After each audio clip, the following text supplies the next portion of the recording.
ఆజ్ఞ ఇచ్చి వాటిని అనుసరించి నడుచుకునవలనని ఇశ్రాయేలీయుల గురించి చెప్తా ఉన్నాడు. మాకు ఆజ్ఞ ఇచ్చి వాటిని, ఆ ఆజ్ఞలను అనగా తన వాక్యమును అనుసరించి నడుచుకునవలనని సెలవిచ్చెను గాని మేము అనగా ఇశ్రాయేలీయులు మా దేవుడైన యెహోవా మాట వినకపోతిమి, మా దేవుడైన యెహోవా వర్తమానమును లేదా వాక్యమును వినకపోతిమి. అందుకొరకు 11వ వచనంలో చూడండి, ఇశ్రాయేలీయులందరూ నీ ధర్మశాస్త్రమును అతిక్రమించి నీ మాట వినక తిరుగుబాటు చేసిరి. మేం పాపము చేసితిమి గనక. ఏం పాపం? సుట్టదాగినోడా, సారదాగినోడా, వ్యభిచారం చేసినోడా, అబద్ధాలు ఆడినోడా, దొంగతనం చేసినోడా? ఏం పాపం గురించి ఇక్కడ అంటున్నాడు? వాక్యమును త్రోసివేయుటయే పాపము. ప్రవక్తలను పంపినప్పుడు ఆ ప్రవక్తను ఆ ప్రజలు నమ్మకపోవడమే పాపము. హల్లెలూయా. దానియేలు ఒప్పుకుంటున్నాడు, ప్రార్థన చేస్తున్నాడు దేవుని దగ్గర. ఇశ్రాయేలు అందరి పక్షమున ఆయన ప్రార్థన చేస్తున్నాడు. చూడండి ఏమనే, మేము పాపము చేసి ఆయన తన దాసులకు ప్రవక్తల ద్వారా మాకు ఆజ్ఞ ఇచ్చి, ప్రవక్తల ద్వారా అంటే ప్రతి కాలములో దేవుడు ప్రవక్తను పంపుతూ ఆ ప్రవక్త ద్వారానే ప్రజలకు ఏదైనా తెలియజేస్తూ ఉన్నాడు. అది మంచి అయినా సరే, అది చెడు అయినా సరే, అది మేలైనా సరే, అది కీడైనా సరే. కాబట్టి ఆ ప్రవక్తలను ఆ కాలములో నమ్మని వారందరూ పాపులే. ఆ కాలములో ప్రవక్త ద్వారా బయలుపరచబడిన వాక్యాన్ని నమ్మని వారందరూ కూడా విశ్వాసులే. హల్లెలూయా. దాన్ని నమ్మిన వారే విశ్వాసులు, వారే దేవుని ప్రజలని ఇక్కడ చెప్తూ ఉన్నాడు. కాబట్టి మేము పాపము చేసితిమి గనుక నేను శపించదనని నీవు నీ దాసుడగు మోషే ధర్మశాస్త్రమందు ప్రమాణము చేసినట్లు ఆ శాసనము మా మీద కుమ్మరించితివి. హల్లెలూయా. యెరూషలేములో జరిగిన కీడు మరి ఏ దేశములోనూ జరగలేదు. ఆయన మా మీదికి మాకు ఏలికలుగా ఉండు మా న్యాయాధిపతుల మీదికి ఇంత గొప్ప కీడు రప్పించి తాను చెప్పిన మాటలు నెరవేర్చెను. కేవలము ఇశ్రాయేలీయుల కొరకు దేవుడు ప్రవక్తలను పంపాడు. మరి ఇంకొక మాటను గమనించండి, లోకములో చాలా మంది ప్రజలు ఉన్నారు, అలాగనే రాజులు ఉన్నారు, అలాగనే దేశాలు ఉన్నాయి. ఓకేనా? కానీ వాళ్ళ యొక్క ఊరికి ప్రవక్తలు లేరు. దేవుడు ప్రవక్తలను ఎవరిని అన్నాడనంటే ఇశ్రాయేలు ప్రజలకు పంపిన వారినే ప్రవక్తలను అన్నాడు. ఓకేనా? అలాగనే ప్రవక్తను కలిగిన వారు దేవుని ప్రజలైతున్నారు. ఇక ప్రవక్త లేడు వద్దనుకుంటే వాళ్ళు ఎవరు? దేవుని ప్రజల కిందనే లెక్కించబడరు. హల్లెలూయా. అన్యజనులకు ఎట్లా ప్రవక్తలు లేరు, వీళ్ళకు కూడా అట్లా ప్రవక్తలు లేరు అని అర్థం.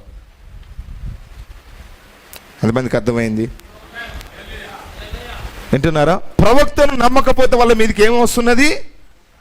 కీడు, శాపం వస్తున్నది, నాశనం వస్తున్నది. నమ్మిన వారికి ఏమొస్తున్నది? మేలు, రక్షణ, ఆశీర్వాదాలు వస్తున్నాయి. హల్లెలూయా. నమ్ముట వలన ఆశీర్వాదాలు, మేలులు, రక్షణ. నమ్మకపోతే కీడు, శాపములు, నాశనం. ప్రవక్త ఎందుకు అవసరం ఇప్పుడు అర్థం చేసుకోవాలి. హల్లెలూయా.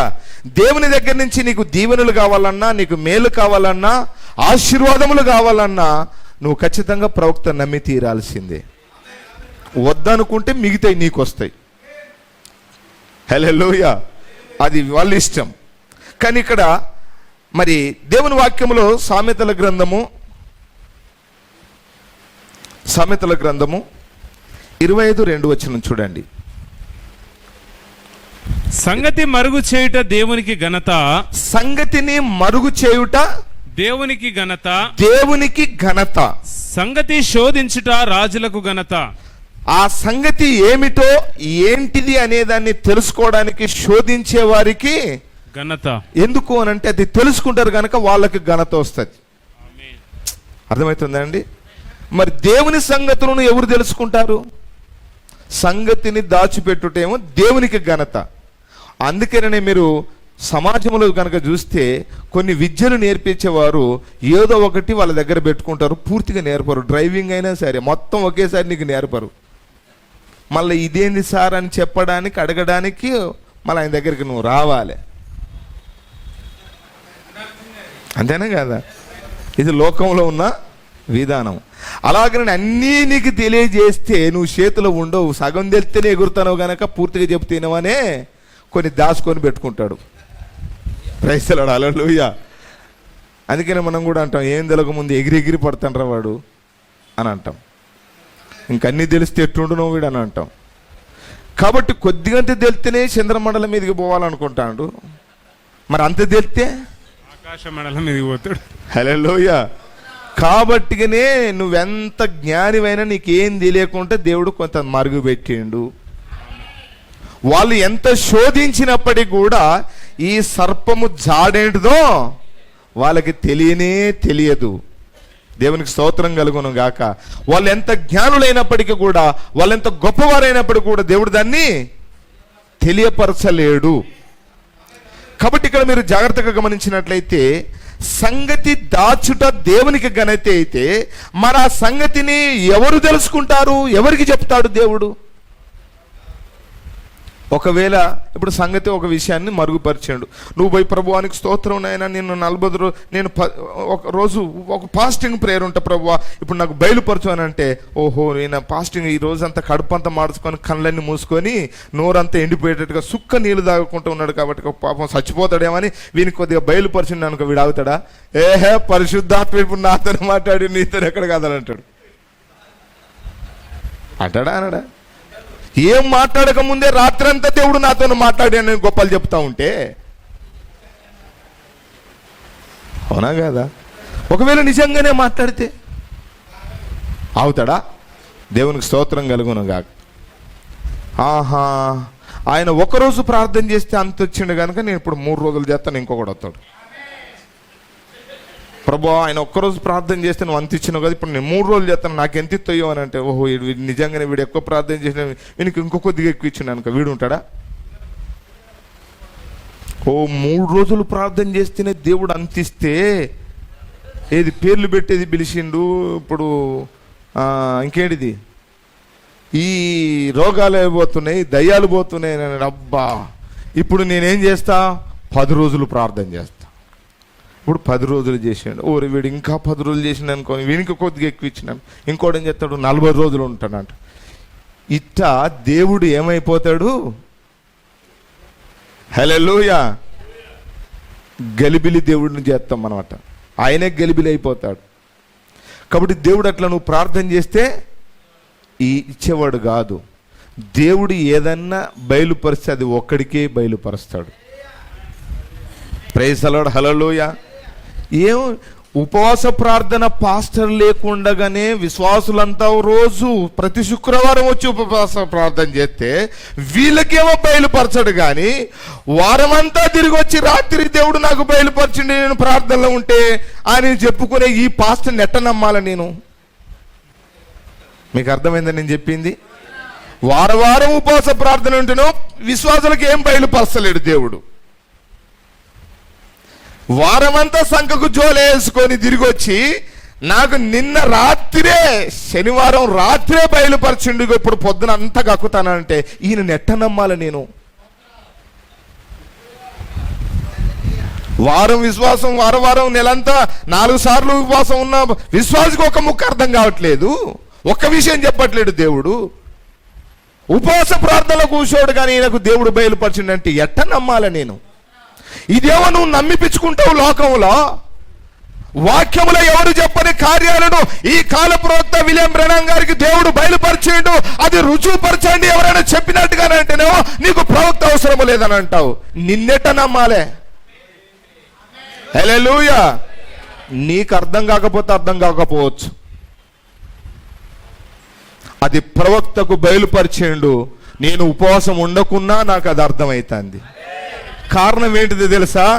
అది ఈ కాలపు యొక్క వర్తమానము. అది విలియం బ్రెనహం గారు చెప్పాడు గనక, ఆయన ప్రవక్త గనక ఆయన ఉపవాసం ఉండవసరము లేదు, ఆయన అడగవసరము లేదు. దేవుడు మోసేనేమని వెతికిండా? దేవుడికి అవసరం వచ్చి చెప్పిండు అక్కడ. హల్లెలూయా. నోవాను అడిగిండా, దేవుడే వచ్చి చెప్పిండు ఓడగట్టుకోమని. యోహానేమని అడిగిండా, దేవుడే వచ్చి చెప్పిండు. అక్కడ విలియం బ్రౌన్ గారు అడగవసరం లేదు, దేవుడే దిగి వచ్చి చెప్పిండు. హల్లెలూయా. నమ్మితే నమ్ము, లేకపోతే నీ ఇష్టం. తెలిసినోను కనుక శనగపిండట, తెలవనోనికి గానగపిండట. నాకది శనగపిండి. ప్రతి రొట్టె ముక్క తింటా నేను, శనగపిండి. ఇది ప్రతి ముక్క ఇది నేను తింటా. నువ్వు గానగపిండి అనుకో, నాకేంది? నాకైతే ఇది శనగపిండి. దేవునికి స్తోత్రం. నాకైతే ప్రవక్త అయినా, నీకు కాకపోతే నీకు ప్రవక్త కాకపోతే దానికి నేనే బాధ్యుడనా? నాకు ప్రవక్త అయితే నువ్వెందుకు తప్పంటావు? నువ్వెవరు నన్ను తప్పంటానికి? హల్లెలూయా. ఈ రోజులలో ఈ యూట్యూబులలో పోటీలు ఎక్కువైపోయినాయి.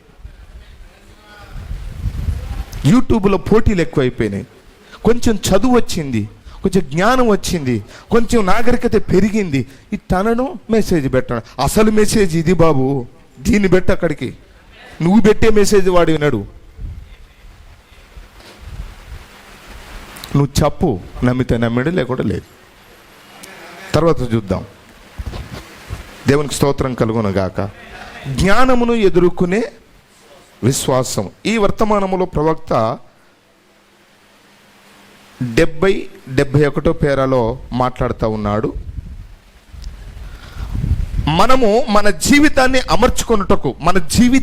అమర్చుకొనుటకు కేవలము 2 మూల ఆధారాలను మాత్రమే కలిగి ఉన్నాం. అందులో ఒకటి జ్ఞానము, మరియు ఇంకొకటి విశ్వాసం. ఇప్పుడు ప్రవక్త ఏమన్నాడు? ఒకటి జ్ఞానమును ఎదుర్కొనే విశ్వాసము. 70-71 పేరాలో మన జీవితాన్ని అమర్చుకొనుటకు, అంటే దేనితోనూ మనం అమర్చుకుంటున్నాం, దేనికి అమర్చబడుతున్నాం అని చెప్తూ ఉన్నాడు. కేవలం 2 మూల ఆధారములు మాత్రమే మనం కలిగి ఉన్నాము. అందులో ఒకటి జ్ఞానము, మరి ఒకటి విశ్వాసము. జ్ఞానము దేనిని ఉత్పత్తి చేస్తుంది, మరియు విశ్వాసము దేనిని ఉత్పత్తి చేస్తుంది అని మనము ఒకవేళ ఆలోచిస్తే, హల్లెలూయా, జ్ఞానం ద్వారా ఏమొస్తున్నది, విశ్వాసము ద్వారా ఏమొస్తున్నదని గనక మనం చూస్తే, కానీ ఆ 2 మూలాధారముల గురించి మనం ఈ ఉదయకాలమందు మరలా ఒకసారి చూసి ఆదివారపు ఆరాధన యొక్క పాఠ్యాంశముగా దానిని తీసుకొని వాటిని పరిశుద్ధ గ్రంథములో నుండి తీసుకొని అవి ఏమై ఉన్నది, అది ఏమి చేయబోచున్నవి, అవి ఏమి చేశాయి అనే దానిని ప్రభు సహాయముతో చూచెదము. ఓకేనా? బైబిల్ గ్రంథములో నుండి లేఖనాలను తీసుకొని జ్ఞానమును ఆధారం చేసుకుంటే ఏం చేస్తుంది, విశ్వాసమును ఆధారం చేసుకుంటే ఏం చేస్తుంది అని అంటే, విశ్వాసము లేకుండా దేవునికి ఇష్టడై ఉండుట అని అది చెప్తుంది వాక్యం. మళ్ళీ అదే వాక్యం జ్ఞానాన్ని, నేను జ్ఞానుని, నాకు అంతా తెలుసు, అంత నా మైండ్లో కంప్యూటర్ మైండ్ నాది, అంత నాకు బైబిల్ అవసరం లేదు, నాకు పరిశుద్ధ అవసరం లేదు, నాకు ఏది నువ్వు ఏదైనా మాట్లాడతా. ఓకే, జ్ఞాని ఏమాయను? ఈ లోకపు జ్ఞానము వ్యర్థము, వేరితనం, దేవుని దృష్టికి వేరితనం. కాబట్టి ఇప్పుడు నాకు జ్ఞానం అవసరమా, విశ్వాసం అవసరమా? నేను విశ్వాసం ద్వారా దీన్ని నమ్ముతున్నాను. హల్లెలూయా. నేను దేవుని నమ్మడానికి కూడా నాకు ఏ గ్రంథాలు అవసరం లేదు. ఈ బైబిల్ గ్రంథాన్ని కూడా నేనేమి నమ్మను. అంటే దీన్ని తప్పుగా కాదు, ఇది చదివితే ఇది ఉంటే నేను దేవుడు అనట్లేను. జాగ్రత్తగా ఈ వర్తమాన పుస్తకాన్ని చదివితే నేను ప్రవక్త అనట్లేను. ఇది చదవక ముందే నేను ప్రవక్త నమ్మే. ఈ బైబిల్ గ్రంథాన్ని చదవక ముందే నేను దేవుని నమ్మే. ఎలాగా? దాన్ని చూద్దాం.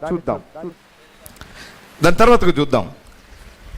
ఇప్పుడు 71 పేరాలో విశ్వాసము మరియు జ్ఞానము. ఇప్పుడు ప్రారంభం మనందు విశ్వాసము పరిచయగుటను, మనము జ్ఞానము పరిచయమగుటను ఆదికాండము 1వ అధ్యాయములో మనం కనుగొందాము. ఈ 2 ఎక్కడ స్టార్ట్ అయినాయంట?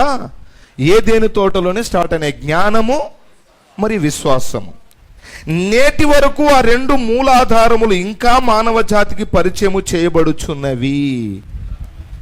దేవుని యొక్క వాక్యమందు జనులు నమ్మకమును మరియు విశ్వాసమును కలిగి ఉందురని, మరియు విశ్వాసమునకు దేవుడే కర్త అని మనము కనుగొనుచున్నాము. విశ్వాసమునకు కర్త అని ఏం చెప్తున్నది? దేవుని వాక్యం చెప్తున్నది. అయ్యగారు, విశ్వాసమునకు కర్త ఎవరు? అందరూ నోరు ఉందండి. విశ్వాసమునకు కర్త దేవుడు. విశ్వాసమునకు కర్త దేవుడైతే మరి జ్ఞానమునకు కర్త ఎవరు కావాలి? అందుకనే నాకు జ్ఞానం అవసరం లేదు. హల్లెలూయా. నన్ను లోకమంతా తెలియలేనోడు అన్నా పర్వాలేదు, దానికి ఏం. కానీ విశ్వాసం లేడు అన్నటోడు దేవుడు ఒక్కడే. నువ్వు విశ్వాసం లేదు అనకూడదు. విశ్వాసం కలిగిన వాడికి దేవుడు ఇష్టడు. చాలు, నాకు విశ్వాసం ఒకటి ఉంటే చాలు. నాకు విద్య అవసరం లేదు, నా చేతిలో బైబిల్ కూడా అవసరం లేదు. ఇది తీసుకొని కాల్ చేస్తారు. ఏం యేసుప్రభు మర్చిపోతానా నేను? అర్థమవుతుందండి?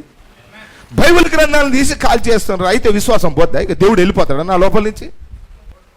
నన్ను కాల్చినా నా విశ్వాసం పోదు, నన్ను చంపినా నా విశ్వాసం పోదు. హల్లెలూయా. అర్థమవుతుందా? విశ్వాసాన్ని ఎవరూ చంపలేరు. ప్రవక్త ఏమంటున్నాడంటే విశ్వాసం అనేది మరణము కంటే బలమైనది. హల్లెలూయా. దేవునికి స్తోత్రం కలుగును గాక. మరణము కూడా ఏమి చేయలేనిది విశ్వాసం. కాబట్టి నేను విశ్వాసాన్ని కలిగి ఉంటా. అప్పుడు మరణం కూడా ఏం చేయలేదు. మరణమే ఏం చేయనప్పుడు మనుషులు ఏం చేస్తారు నన్ను? దేవునికి స్తోత్రం. కాబట్టి ఇక్కడ మీరు గమనించండి, విశ్వాసమును కర్త అని మనము దేవుని కనుగొనుచున్నాము. సాతాను జ్ఞానమునకు కర్త అయి ప్రజలు దేవుని వాక్యమందు విశ్వాసము లేకుండానట్లు చూచుచు చేయుచు వారిని దాని నుండి దూరముగా లాగివేసి ఆ సాతాను యొక్క జ్ఞానమును వారు అంగీకరించినట్లు వాడు ప్రయత్నించుచున్నాడు. హల్లెలూయా. వాక్యం పైన విశ్వాసమును తొలగించి వాడి జ్ఞానమును ఇచ్చి దేవుని నమ్మకుండా చేస్తున్నాడు. ఇందుకే జ్ఞానులయ్యారు వాళ్ళు. అందుకే నేను జ్ఞానుల మాటని నమ్ముతున్నారు లోకం. ఏదైనా సైన్స్ అంటారు. ఇప్పుడు సైన్స్ ద్వారా నువ్వు దేవుణ్ణి రుజువు చేయలేవు. ఎంతమందికి అర్థమైంది? హల్లెలూయా. దేవుణ్ణి రుజువుపరచడానికి ఏ ఆధారం అవసరం లేదు. రుజువులు కాదక్కడ, దానికి కావాల్సింది విశ్వాసం. ఎంతమందికి అర్థమైంది? హల్లెలూయా. దేవుడును అని ఆయన చనిపోయిన వారిని బ్రతికించాడు. అక్కడ రుజువు చూపించాడు యేసు ప్రభు. నేను దేవుడను అని అక్కడ నీళ్లను ద్రాక్షరసంగా మార్చాడు. అక్కడ రుజువు పరిచాడు. నేను దేవుడను అని 5 రొట్టెలను వాళ్ళ కళ్ళ ముందట తీసుకొని 5,000 మందికి పంచాడు. రుజువులవి. రుజువు పరిచిన విశ్వాసం ప్రజలు నమ్మలేదు. రుజువుల ద్వారా నమ్మేది కాదు, విశ్వాసము ద్వారా నమ్మాలి. కొందరు అంటారు, రుజువు చేయవా నాకు ప్రవక్తను, బైబిల్లో ఆయన పేరుందా? పేరున్నా లేకపోయినా నేను దేవుడు ఆయన ప్రవక్త నమ్ముతా. పేరుంటే నమ్మాలా ఏంటి? హల్లెలూయా. అది విశ్వాసమా? పేరుంటే నమ్మేది విశ్వాసమా? అర్థమవుతుందండి? యేసుక్రీస్తు అన్నాడు, నేను చేయించిన క్రియలు నావి కాదు, నా యందు ఏ దేవుడని మీరు నమ్ముతున్నారు ఆ దేవుడే ఈ చేస్తున్నాడు, చెయ్యి నేను కాదు అని అన్నాడు. మరి దేవుడు చేస్తున్నట్టేనే కదా అక్కడ. మరి నమ్మారా వాళ్ళు? రుజువులతోనే దేవుని నమ్మేది కాదు. ప్రవక్తను రుజువు చేయి, నువ్వు రా ఛాలెంజ్. ఏంది కథ? ఇది కాదండి. ఈ ఛాలెంజ్లు, ఈ పోట్లాటలు కాదు. ఇప్పుడు చూడండి, దేవునికి స్తోత్రం కలుగును గాక. 83 అలాగనే 82 పేరాలు చదువుతాను. ఇందులోనే 83 ముందుగా చదువుతాను.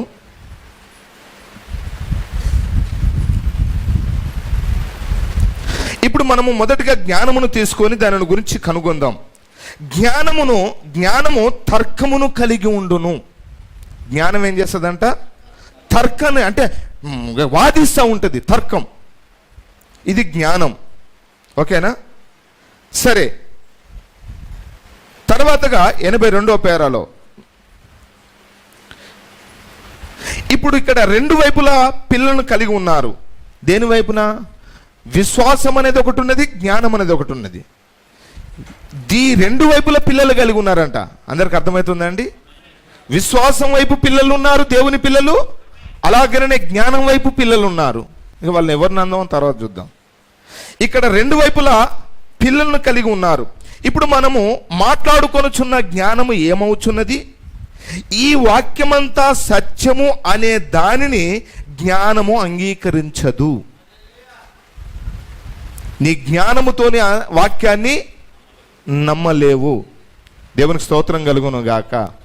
ఇప్పుడు లోకములో చూస్తే క్రైస్తవులు అన్న వారిలో కంటే గొప్పవారు, మేధావులు, జ్ఞానవంతులు ఉన్నారా లేదా లోకంలో? వాళ్ళ జ్ఞానంతో యేసుప్రభుని దేవుడు అని నమ్ముతారా మరి? ఇది ఒక వైపు విధానం. ఇప్పుడు వర్తమానంలో ఉన్న వారికనంటే కూడా సంఘ శాఖలలో జ్ఞానం కలిగిన మేధావులు ఉన్నారా లేరా? మరి వాళ్ళ జ్ఞానంతో వర్తమానాన్ని నమ్ముతారా వాళ్ళు? అది కథ. జ్ఞానంతో నమ్మేది కాదు. మరి నువ్వెట నమ్మినవు? విశ్వాసంతో నమ్మినవు. చదివే రాదు ఆమెకు, చదివే రాదు ఈ వ్యక్తికి, కానీ ప్రవక్తను దేవుడు పంపిన ప్రవక్తని నమ్ముతూ ఉంటాడు. హల్లెలూయా. ఆమెకు బైబిల్ తెలియదు, బైబిల్ చదవడు ఈ వ్యక్తి, కానీ యేసుక్రీస్తు నామములో పాప క్షమాపణ కొరకు పాపం తీసుకోవాలి. బ్రదర్ నువ్వు పాప క్షమాపణ కొరకు పాపం తీసుకోవాలి, సిస్టర్ నువ్వు అని ఈ పాస్టర్ వాక్యం చెప్పితే చదువురాని వ్యక్తి దాన్ని నమ్మి పాపం తీసుకుంటాడు. కళ్ళతోనే చదువుతాడు. ప్రతివాడు యేసుక్రీస్తు నామములో పాపం పొందాలని రోజు బైబిల్ స్టడీ చేస్తాను అంటాడు, వాక్యాన్ని బోధిస్తాడు. ఈ వ్యక్తి యేసుక్రీస్తు నామములో పాపం పొందాడు. రోజుకొక మీటింగ్ బోధిస్తాడు. బైబిల్ అంతా ఖండితంగా మాట్లాడుతూ ఉంటాడు. 119వ కీర్తన, ఒక వ్యక్తిని నేను చూశాను, సామాన్యమైన వ్యక్తి. 119వ కీర్తన ఒక్క అక్షరం తప్పిపోకుండా చదివాడు. నెక్కొండలో. హల్లెలూయా. ఉండొచ్చు, దేవునికి స్తోత్రం కలుగును. మంచిదే, అర్థమవుతుందా? కానీ దాని వలన కాదు అక్కడ. ఇది జ్ఞానం. విశ్వాసం అయితే వాక్యాన్ని నమ్ముతుంది. విశ్వాసం అనేది ప్రాముఖ్యం. ఇక్కడ చూడండి, ప్రవక్త అంటున్నాడు, ఇది వాక్యములోని సత్యమును తీసివేసి, అంటే జ్ఞానము వాక్యములోని సత్యమును తీసివేసి తన గొప్ప జ్ఞానమును మరియు అనుభవ రీతిగా గొప్ప తెలివితేటలు తనకే సొంతమన్నట్లుగా తన్ను తాను హెచ్చించుకొనును. ఆ విధమైన బుద్ధిపూర్వకమైన జ్ఞానము సాతాను నుండి వచ్చినట్లయితే వాడి యొక్క పిల్లలు కూడా అటువంటి బుద్ధిపూర్వకమైన జ్ఞానముతోనే జీవించెదరు. అంటే విశ్వాసము వలన జీవించేవారు దేవుని పిల్లలు, జ్ఞానం పైన ఆధారపడి జీవించే వాళ్ళేమో సాతాను పిల్లలని ఇక్కడ తేటగా ఉంది. దేవుని విశ్వాసము దేవుని ద్వారా వచ్చినప్పుడు, అనగా దేవుడు వాక్యమై ఉన్నాడు, దేవుని పిల్లలు విశ్వాసం వలన జీవించెదరు, నీతిమంతులు జ్ఞానము ద్వారా జీవించెదరని పరిశుద్ధ గ్రంథములో ఎక్కడైనా చెప్పుచున్నదా? విశ్వాసము వలన నీతిమంతుడు జీవించనని ఉన్నది. జ్ఞానం ద్వారా నీతిమంతుడు జీవిస్తాడని ఎక్కడ ఉందా? హల్లెలూయా. దేవునికి స్తోత్రం కలుగును గాక. కాబట్టి ఇక్కడ 92 అలాగే 94వ పేర. ఇప్పుడు దానిని ఏది మొదలుపెట్టినది? విశ్వాసమునకు తర్కము లేదు, మీరు ఎప్పుడూ వాదించరు, మీరు విశ్వసించెదరు. నీవు దేవుని వాక్యమును స్వస్థత నిమిత్తము అంగీకరించి ప్రార్థించినప్పుడు నీలో కలుగు అనుభూతులతో తర్కించవద్దు. ఎంతమందికి అర్థమైందండి? దేవుని సేవకులకు మీకు నేను వందనస్తుడనై ఉన్నాను. ఇక్కడ ప్రవక్త చెప్పేదని నేను చదువుతున్నాను. దేవుని వాక్యమును స్వస్థత నిమిత్తము అంగీకరించి ప్రార్థించినప్పుడు నీలో కలుగు అనుభూతులతో తర్కించవద్దు. నీకు ఒక గొప్ప అనుభూతి కలిగింది, నీకు ఒక విషయము గ్రహింపు వచ్చింది, నువ్వు సత్యం తెలుసుకున్నావు, అయితే దీన్ని తర్కముతో నువ్వు రుజువు చేయడానికి వీల్లేదు. నీకు ఎట్ట స్వస్థత వచ్చింది చూపించమనంటే ఏం చూపిస్తావు? దేవుడు నన్ను స్వస్థపరిచిన అంటావు. అరే నేను ఎన్ని మందులు వాడినా నాకు స్వస్థత రావట్లేదు, నువ్వు ఇప్పుడు ప్రార్థన చేసి అయితే ఇప్పుడు కొన్ని తీసుకొని వస్తావు అన్ని ఇది కుష్ఠరోగిని వీడిని స్వస్థపరచు, లేకపోతే వీడు ఏడుస్తున్నాడు వీడిని స్వస్థపరచు ప్రార్థన చేయనంటే వాడికి విశ్వాసం లేకపోతే నేనేం చేస్తా? వాడిని దేవుడు కూడా ఏం చేయలేడు. అర్థమవుతుందా అండి? మరి నీకు స్వస్థత వచ్చింది కదా, నిన్ను స్వస్థపరిచిన దేవుడు నన్నెందుకు స్వస్థపరచాడు? కాబట్టి ఇక్కడ నేను ఇప్పుడు చెయ్యి నరుకుతా, దేవుడిని అతకబెట్టమన్నా. ఇది సాధ్యమా? నీకు విశ్వాసం లేదు కాబట్టి దేవుడు చేయడు. దేవుడు ఏమన్నాడు తెలుసా? నేను స్వస్థపరుస్తానని చెప్పలే. నీ విశ్వాసం నేను స్వస్థప. వాడికి స్వస్థత కావాలంటే వాడి విశ్వాసం కావాలి. ఏ విశ్వాసం? బాగు చేయి అన్న విశ్వాసం కాదు. అర్థమవుతుందా? నన్ను బాగు చేయి ఇప్పుడు అనేది అది కాదు విశ్వాసం. దేవుడు అని నమ్మే విశ్వాసం వాడికి కావాలి. యేసు ప్రభు దేవుడు అనే విశ్వాసం కావాలి. ఆయన పొందిన దెబ్బల చేత నాకు స్వస్థత కలుగుతున్న విశ్వాసం వాడికి కావాలి. ఆ విశ్వాసం అప్పుడు ఆయనను బాగు చేస్తాడు. హల్లెలూయా. అర్థమవుతుందండి? నేను తింటే నీకు ఆకలిట తీరుతుంది. నీ ఆకలి తీరడానికి నువ్వు తినాలి. అలాగనే నీ స్వస్థత కొరకు నువ్వు నమ్మాలి. ఇది తర్కం అన్నమాట. ఇక కాబట్టి దేవుడు లేడు అని అంటాడు. అది కాదు. దేనితోనూ తర్కించవద్దు. దానికి ఏ విధమైన వాదన లేదు. దేవుడు ఆ విధంగా చెప్పాడు కాబట్టి అది దానిని నెరవేర్చుతుంది. 94వ పేరాలో. కానీ తర్కము ఒక దర్శనము ప్రభు ఇచ్చి, నేను చిన్నపిల్లవాని తరహాలో మీకు చెప్పేదను. జరగబోయే ఏదో ఒక దాని గురించి ప్రభు దర్శనము ఇచ్చును. దానికి వ్యతిరేకంగా ఏది వచ్చినప్పటికీ నేను లెక్క చెయ్యను. మరియు గుర్తుంచుకోనండి, వ్యతిరేకమైన ప్రతి దానిని తీసుకొని వచ్చేది సాతాను చేయు పని. మీరు దానిని చెయ్యలేరు అని అంటూ వాడు తర్కించడానికి ప్రయత్నించును. మీరు రుజువు చేయలేరాయి. ఇక నేను తీసుకొని వచ్చిన మీ ప్రవక్త ఇన్ని అబద్ధాలు చెప్పిండు, ఇక చూడు లిస్టు. ఓకే, అప్పుడు నేనేమంటున్నానంటే సైతానుడు యేసు ప్రభునే తప్పు పట్టిండని నేను ప్రవక్త చెప్పిందని చూపిస్తా. అయితే తప్ప చూద్దాం. దాన్ని ముగింపులో నేను, నా సమయం లేదు, దేవునికి స్తోత్రం కలుగును గాక. హల్లెలూయా. ఇక్కడ దేవునికి మరియు సాతానుకు మధ్య పోరాటం. ఈ వర్తమానములో 83 అలాగనే 87, 90, 92, 93 ఇలా కొన్ని అక్కడక్కడ చదివి కొంచెం ముందుకు వెళ్దాం. ఇప్పుడు ఇక్కడ ఉన్న క్రైస్తవులైన మీకు నన్ను ఏదో సంగతి చెప్పనివ్వండి. దెయ్యము కొరకు ఎన్నడూ ఒక క్షణము కూడా మీరు ఆగవద్దు. దానిని తర్కించుటకు ఆగవద్దు. దానిని తర్కించుట ప్రారంభించగానే దయ్యం అక్కడే లోపలికి వచ్చును. తర్కించడానికి ప్రారంభించగానే దయ్యం, మొన్న జరిగింది గదే, వాడికి బలం వచ్చింది. ధర్మశాస్త్రమునకు పాపానికి ఉన్న బలం ఏంటిదంట? ధర్మశాస్త్రం లేనప్పుడు అది పాపం మృతమైనదిగా ఉన్నది. ఎప్పుడైతే ధర్మశాస్త్రం వచ్చిందో మరణించిన దానికి ఏమొచ్చింది? జీవం వచ్చింది, బలం వచ్చిందంట. పాపానికి ఉన్న బలం ఏంటిది? ధర్మశాస్త్రం అని పౌలు గారు కొరింథీ పత్రికలో అంటున్నాడు. నిజమేనా? అలాగే నేను ఇన్ని రోజులు ఎవడు సప్పు లేకుంటున్నాడు. మొన్న ఒక వాదన జరిగేసరికి ఇక యూట్యూబ్లన్నీ మోరుమవుతాయి. బలం ఎవరిచ్చారు వాడికి? చూడండి, ఇక్కడ మంచిదే, మనం ఖచ్చితంగా చెప్పాలి. కానీ దానికంటూ ఒక విధానం ఉన్నది. వాదములతోని తర్కములతోని నువ్వు వర్తమానాన్ని ఎవ్వరినీ ఒప్పించలేవు. వాదములతోని తర్కములతోని దేవుని నువ్వెవ్వరికీ చూపించలేవు, నమ్మించలేవు. దానికి ఒక మాట రోమపత్రిక 1:20-21 వచనాలు చదువుదాం.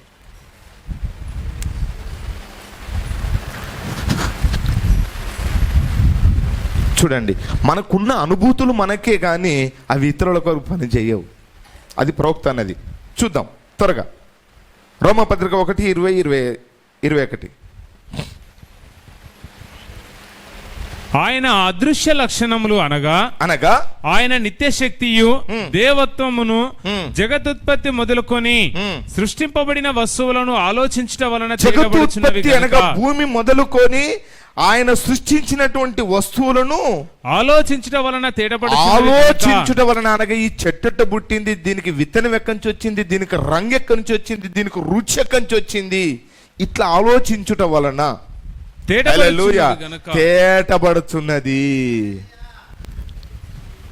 అప్పుడు సైలెన్సర్ ఎట్లా వచ్చింది, దాంట్లో నుంచి పొగ ఎట్లా వస్తుంది, దాంట్లో ట్యాంకులో దాన్ని ఏమంటారు పెట్రోల్ ఎట్లా పోతుంది అంటే పైపు కూడా పోతుంది, ఇదంతా ఆలోచన చేసేదాన్ని బట్టి ఎట్టొచ్చింది, అరే ఇది ఇటు భూమి నుంచే ఈ మోటార్ వెహికల్ పుట్టిందా, దీనికే సైలెన్సర్ పెట్టుకొని వచ్చిందా, దీనికే గిర్రలుగా తిరుగుతానే, దీనికి ఐండిల్ పెట్టుకొని వచ్చిందా, దీనికే లైట్ వేసుకొని పోతుందా అని ఇట్లా ఆలోచన చేస్తే అప్పుడు ఏమొస్తుంది, ఓరే బాబు దీనికి ఇది భూమిలో పుట్టలేదు, ఇది ఇలాగనే సొంతంగా లైట్ వెలుగుతానికి దీనికి ఏమీ శక్తి లేదు, ఇలా ఎలగాలని దీనికి ఒక చిచ్చు పెట్టాడు, చిచ్చు ఎలగాలంటే అక్కడ బ్యాటరీ ఉండాలంటే దాంట్లో కొంత శక్తి ఉండాలి.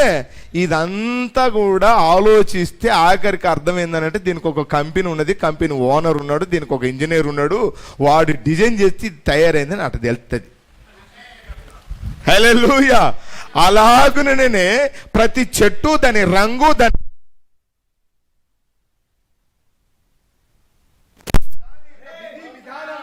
ప్రతి పక్షి, ప్రతి దాని యొక్క గుణ లక్షణాలు, ప్రతి జంతువు దాని యొక్క గుణ లక్షణాలు, దాని ఆకారాలు, దాని రూపులు ఏ విధంగా ఉన్నాయి, ఎక్కడి నుంచి వచ్చినాయని నువ్వు ఆలోచిస్తే ఇవంతా కూడా సైన్స్ ద్వారా కాదు, జ్ఞానం ద్వారా కాదు, అదంతటా అదే ఏదో దాన్ని ఏమంటారు అణువుల వలన ఇది జరిగింది కాదు, దీనికి అంతటికి ఒక వ్యక్తి ఉన్నాడు, ఆయనే సృష్టికర్త. అది పౌలు గారు చెప్పి, దేవునికి స్తోత్రం కలుగును గాక. చదవండి, ఆలోచించడం వలన తేటపడును,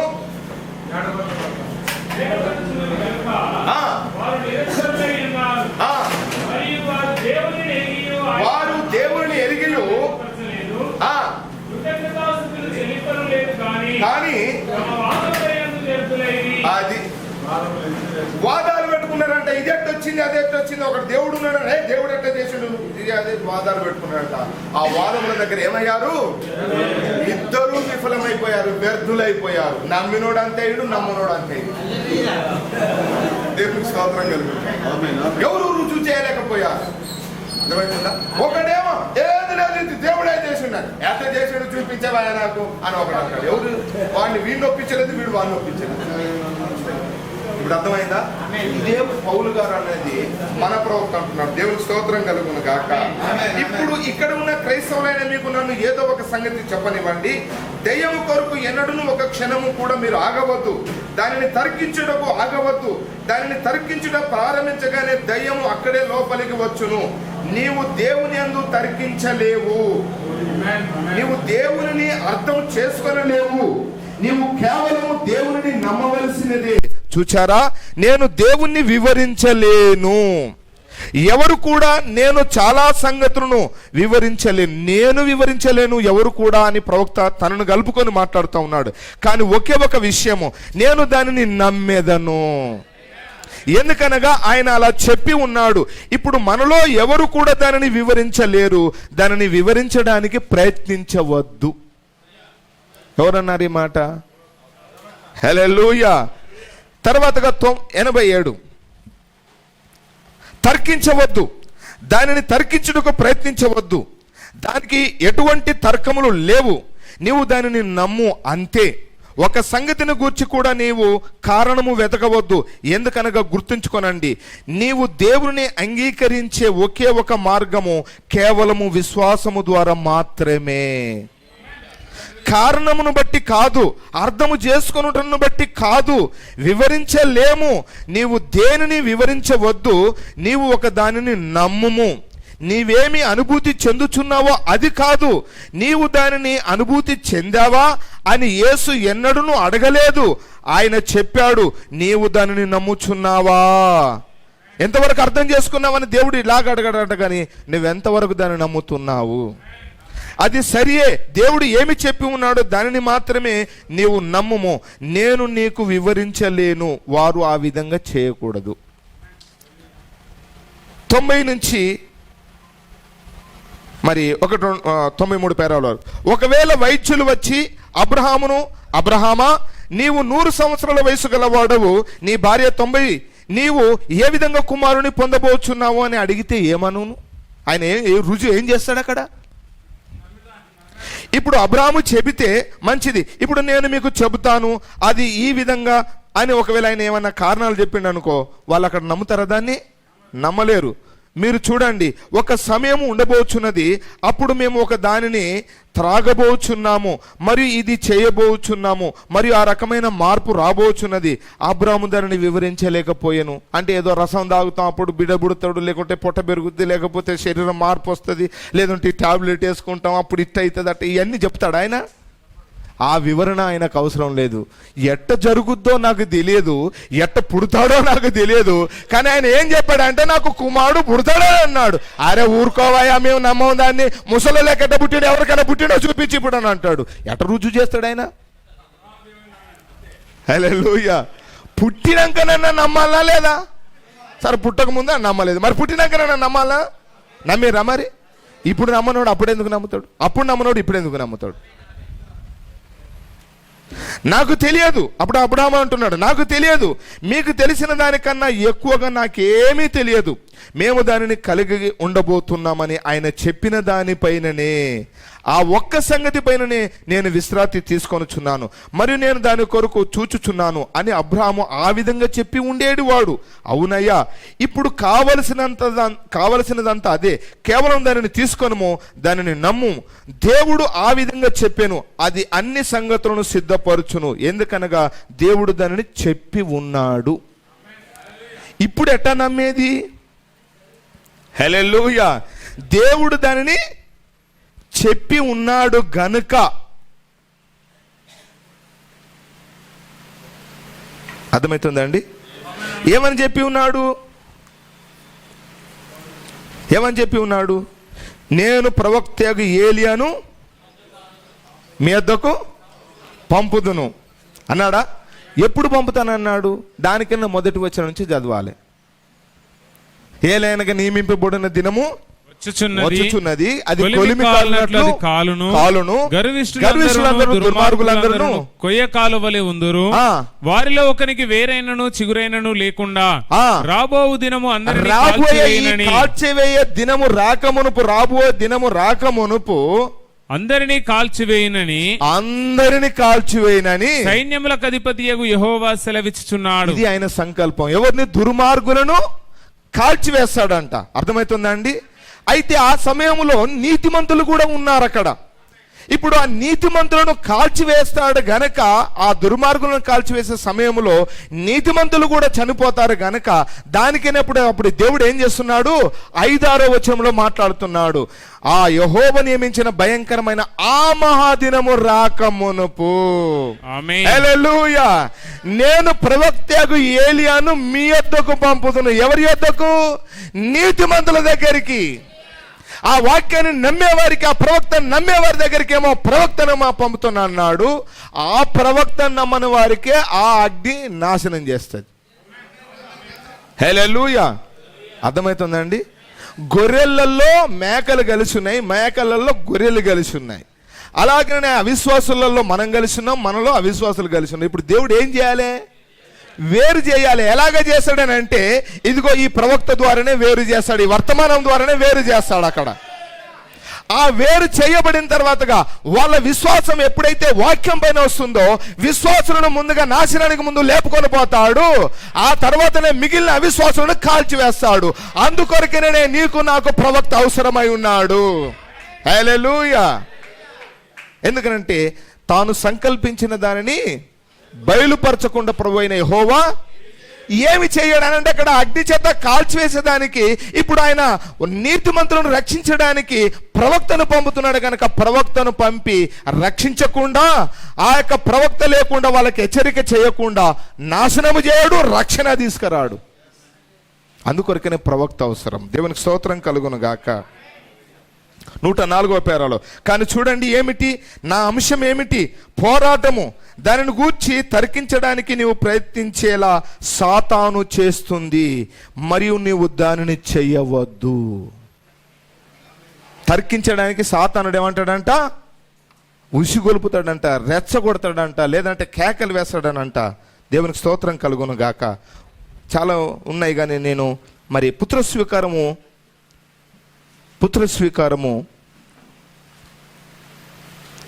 4వ భాగములో 12వ పేర మరొక మాటను చెప్తూ ఉన్నాను.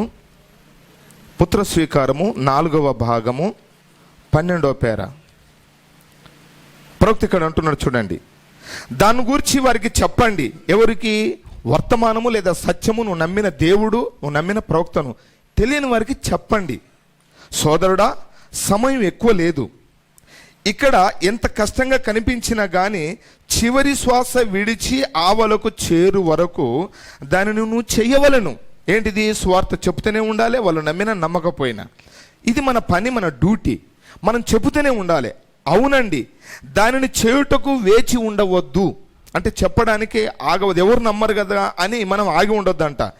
ఇప్పుడే దానిని చేద్దాం. ఇదే ఆ గడియ. ఏది? మనం స్వార్థ చెప్పే గడియ. వారు అంగీకరించకపోవచ్చును. మనం చెప్తాం కానీ వారు అంగీకరించకపోవచ్చును.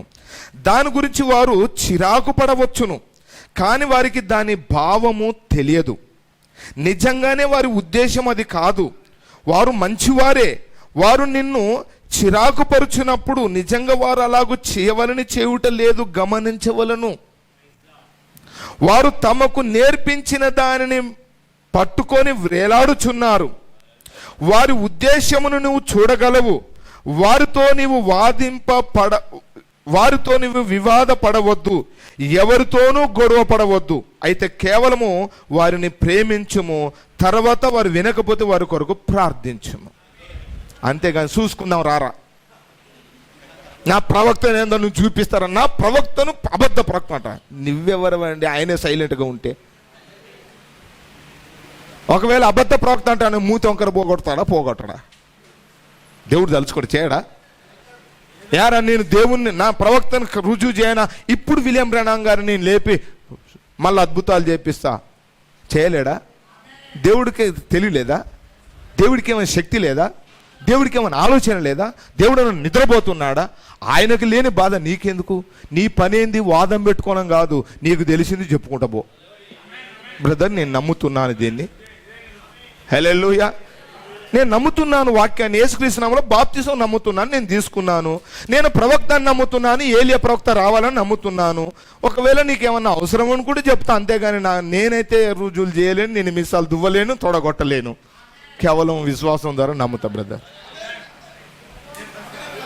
హల్లెలూయా. దేవునికి స్తోత్రం కలుగును గాక. నేను స్టేజీలెక్కి నేనేమి ఒకడు చెప్తే వాడు ఇంకోటి అంటాడు. యేసు ప్రభునే నమ్మలేదు. ఒక 2 విషయాలు చెప్పి నేను ముగిస్తున్నాను. ఆదికాండము 6వ అధ్యాయం 3వ వచనం. ఆదికాండము 6వ అధ్యాయం 3వ వచనం త్వరగా. అప్పుడు యెహోవా, నా ఆత్మ నరులతో ఎల్లప్పుడూ వాదించదు. ఎవరన్నారు ఈ మాట?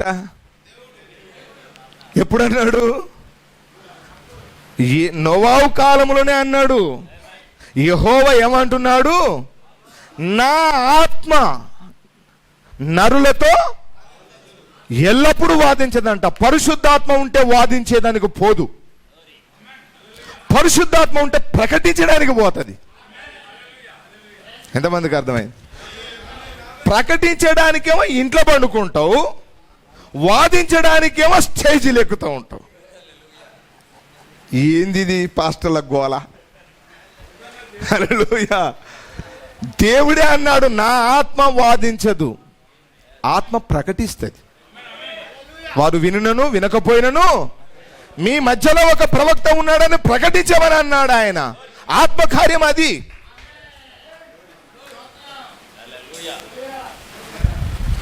తేలుమంతమే వీనికి రాదంట, పోయి పావు నోట్లో ఏలు పెట్టిండంట. దీని విషయం ఎక్కువ, దాని విషయం ఎక్కువ. అర్థమవుతుందండి? తేలు విషయం కొద్దిగా ఉంటుంది, పాము విషయం నీకు దీనికే మందు తెలియదు, దాని మందుకు ఎట్టబోతావు? దీనికే అన్నారు. రకరకాలుగా మాట్లాడు. మనకుంది, మనకు ఆవేశం ఉన్నది, మనకు నిజంగానే ఉత్సాహం ఉన్నది, ఉద్రేకం ఉన్నది. కానీ నేను తగ్గవలసినది, ఆయన హెచ్చవలసినది. పరిశుద్ధాత్ముడు చేయాలి ఆ పని. హల్లెలూయా. ఒకవేళ మనం ఎవరైనా తీసుకొని పోవాలనుకుంటే అన్ని విధాలుగా తెలిసిన వారిని తీసుకొని పోదాం. అంతేగాని నాకు ఇది తెలుసు, నాకు అది తెలుసు అని అంటే వాడు ఇంకోటి తెలుసు అని వస్తాడు. Praise the lord. హల్లెలూయా. అప్పుడు మనము ఉన్నదానికంటే దీనికని అన్నాడు, దయ్యం వెళ్ళిపోయి లోపలికి వస్తే మొదటి స్థితి కంటే కడప స్థితి మరీ చెడ్డదిగా కనబడుతుంది అన్న. దేవునికి స్తోత్రం కలుగును గాక. కాబట్టి ఇక్కడ ఇంకొక విషయాన్ని నేను చెప్పడానికి ప్రయత్నిస్తున్నాను.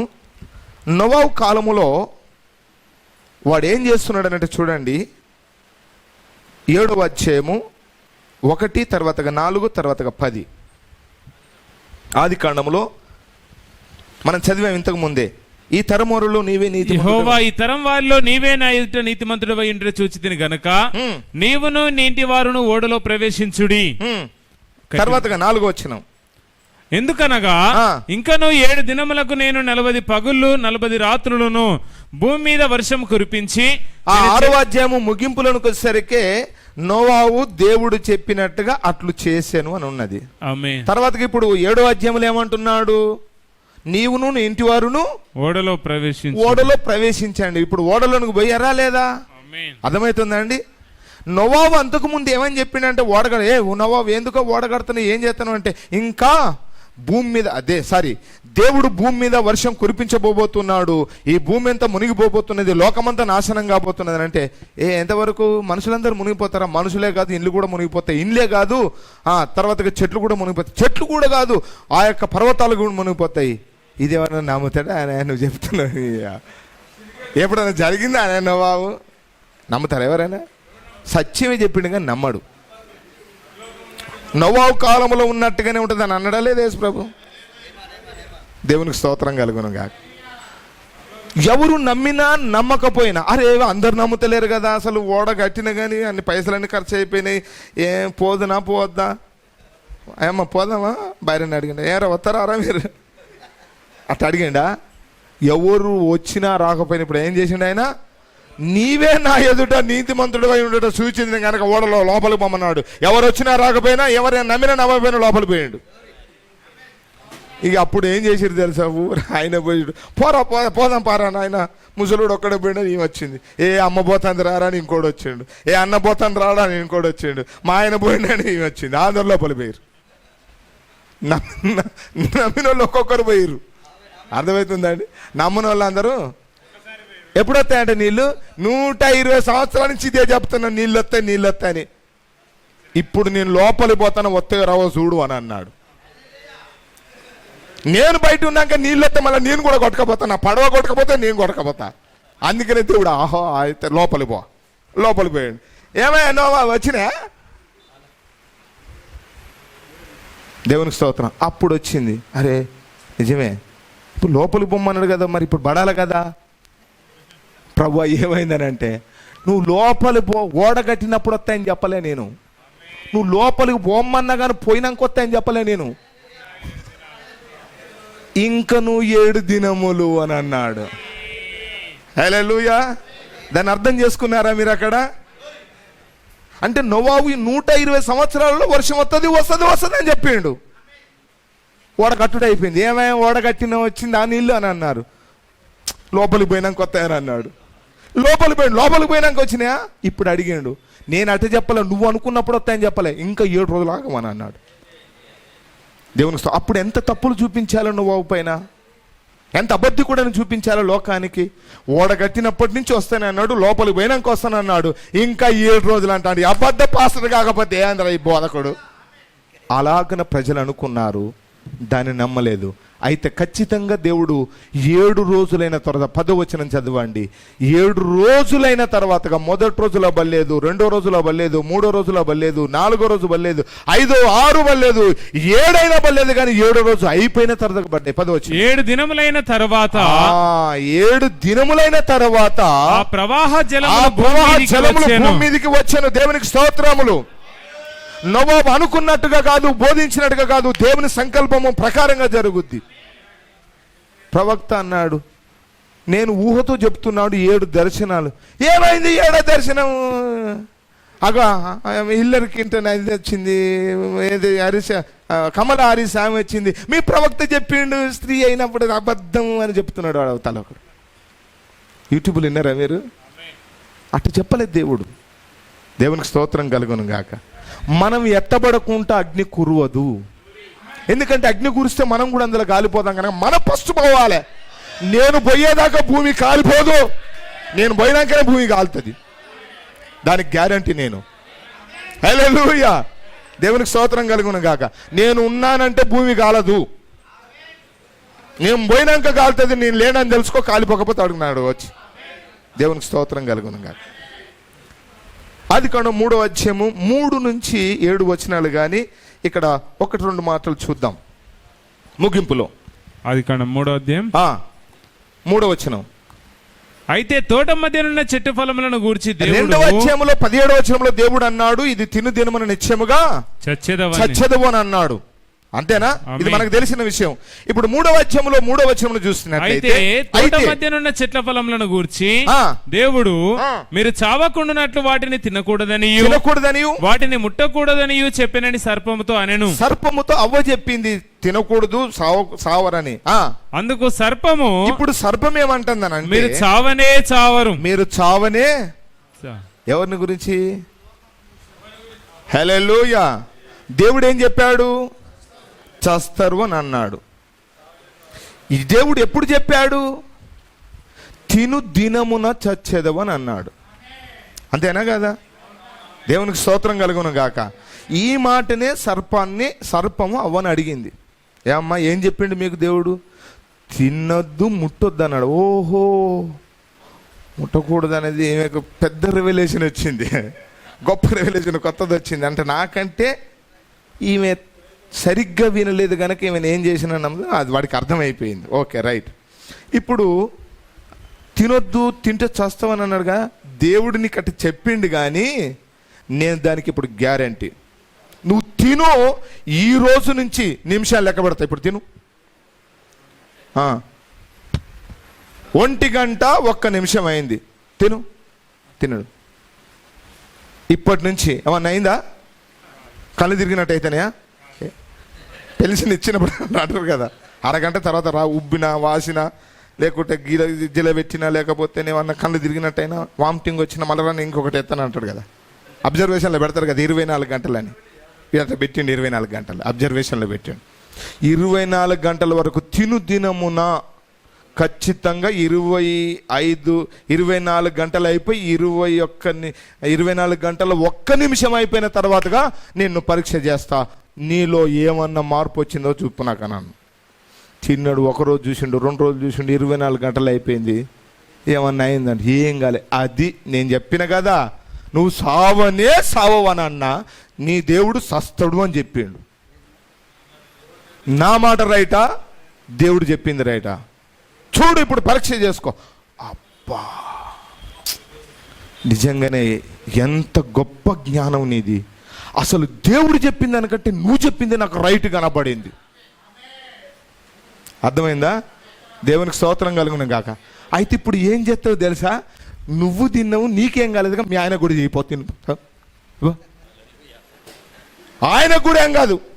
ఏమన్నా ఉంటే నేను ఇప్పుడు ఎమ్మంటే దాని ఏంటిది, దాని ఏమంటారు?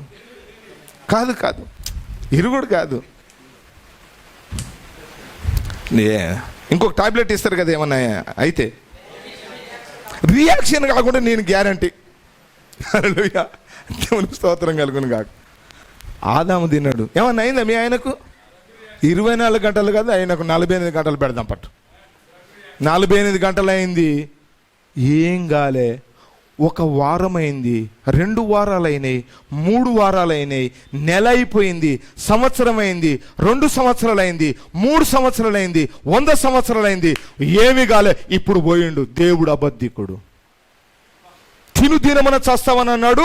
ఇంత 900 సంవత్సరాలు ఏం కాలే. దేవుడు అబద్ధం, నేను రైట్. అందరు నా మాట నమ్మాలిగా. ఎవరు నమ్ముతారు ఇప్పుడు లోకం? హల్లెలూయా. వాక్యం పైన అవిశ్వాసాన్ని తీసుకొచ్చే తర్కముతో, జ్ఞానం వలన అవ్వ పడిపోయింది.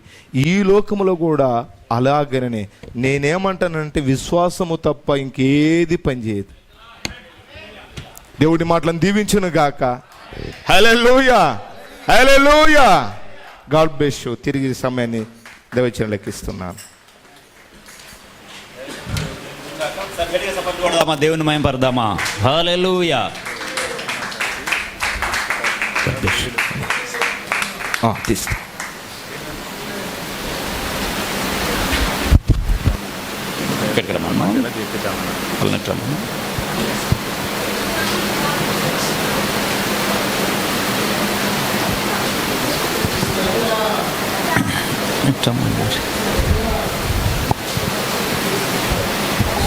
Praise the lord. హల్లెలూయా. దయచేసి మనమందరం లేచి నిలబడదాం. మనమందరం లేచి నిలబడి